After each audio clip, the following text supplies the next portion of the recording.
ذكر مباراة دور ربع النهائي وانطلاق المباراة في هذه الأثناء ما بين المنتخب التونسي والمغربي لحساب بحث صوب الرؤوس، طويلة أمامية ناحية الهجوم وأول فرصة من جانب المنتخب. اللاعب رقم 2 البحث عن المراوغة من هناك، فيه لاعب متحرر ولكن التسديدة لم تكن في المستوى، جانبت وتقابل، والكل يعرف بأنه المباريات صعبة وانطلاقا لصالح المنتخب المغربي. الحكم يقول ولا شيء، دخول منطقة عمليات والكرة بمحمد الباين من أجل إجراء هذه أو تنفيذ الركنية، البحث صوب الرؤوس والحارس بقبضة اليدين ينقذ الموقف، مازال الخطر يحوم والكرة جانبت القائم إذا محاولة هذه اللقطة محمد البايت في تنفيذ المخالفة والحارس بقبضة اليدين مرة أخرى. الحكم يقول مخالفة لتونس في هذه منافسة كأس اتحاد شمال افريقيا لأقل من 17 سنة طويلة، والحارس طه بن غزيل بقبضة اليد يبعد حدان الخطأ، كاد المهاجم الرؤوس والحارس خروج موفق من قبل الحارس طه بن غزيل وبقية اللاعبين في الهجوم. مثل ما تتابعوا المشاهدين الكرام دخول اللاعب المغربي، سلسلة من المراوغات، حدان الخطأ، الحكم يقول ولا شيء، دخول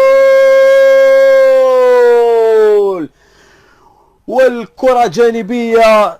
المنتخب التونسي البحث عن المراوغة من جانب اللاعب رقم 11 من هناك ريان عنان، دخول بالقوة والحكم يقول الحكم سيعلن عن تنفيذ هذه المخالفة. ريان عنان ينفذ والكرة جانبت القائم ولا أحد كان في التدخل، وانطلق في هجمة معاكسة. المنتخب المغربي سريع في المرتدات لكن تقص الكرة والدفاع في آخر لحظة. المنتخب المغربي يقد في هذه الأثناء والكرة للحارس،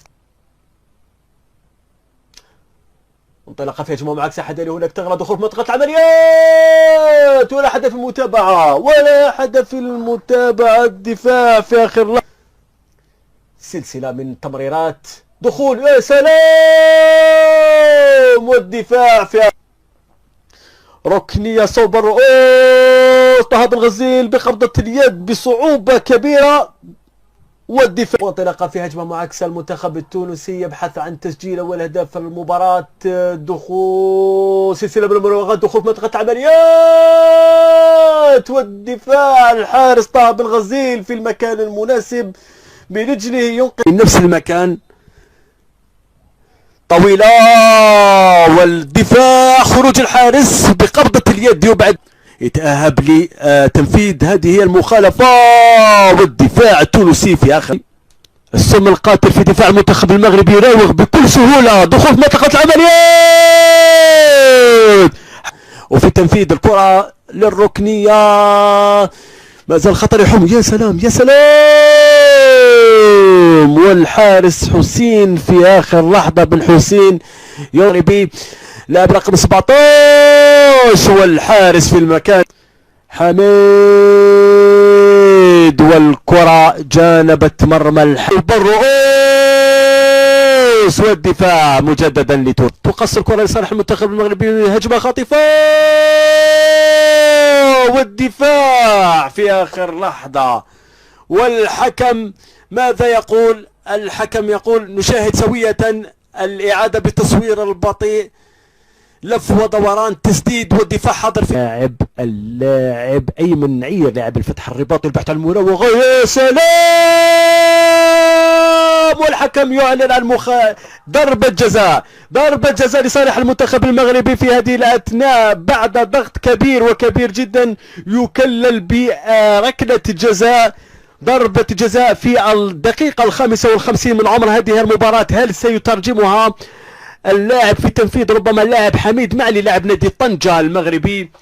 تسجيل في مواجهة بن حسين، الكرة في جهة والحارس في جهة، إذا المنتخب المغربي يفتتح باب التسجيل في الدقيقة 55 من عمر هذه المباراة ويبعث الصراع في هذه المواجهة الحاسمة، مواجهة الديربي المغاربي ما بين المنتخب المغربي والتونسي.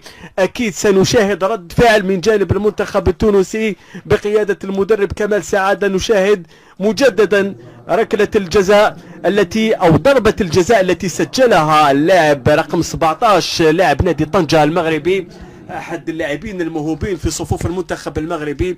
إذن الضغط كلنا في نهاية المطاف بتسجيل أول أهداف هذه مخالفة.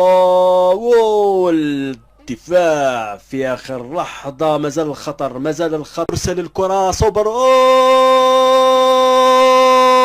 سلبحت على ركلة جزاء، الحكم يقول ولا شيء وانطلاق. ستكون صعبة هذه اللقطة التي احتج عليها كرة مغربية في هذه الأثناء، حضري والكرة ذهبت. هذا بالتصوير البطيء صراحة وجه لوجه. تنفيذ الركنية والدفاع والكرة مرت. عودة في هذه المباراة خطيرة، والدفاع التونسي في آخر لحظة ينقذ الموقف. هل سيعدل النتيجة؟ والحارس طه بالغزيل حارس المنتخب المغربي، والكرة دائما مغربية لحد الآن. الحكم يقول ولا شيء، سلسلة من المراوغات، لا وجود ضربة جزاء. التونسي بقيادة المدرب كمال سعادة مطالب ب إيجاد التوليفة المناسبة. ما زال الكرة خطيرة لصالح المنتخب المغربي، والحارس والمنتخب المغربي يضيف الهدف الثاني.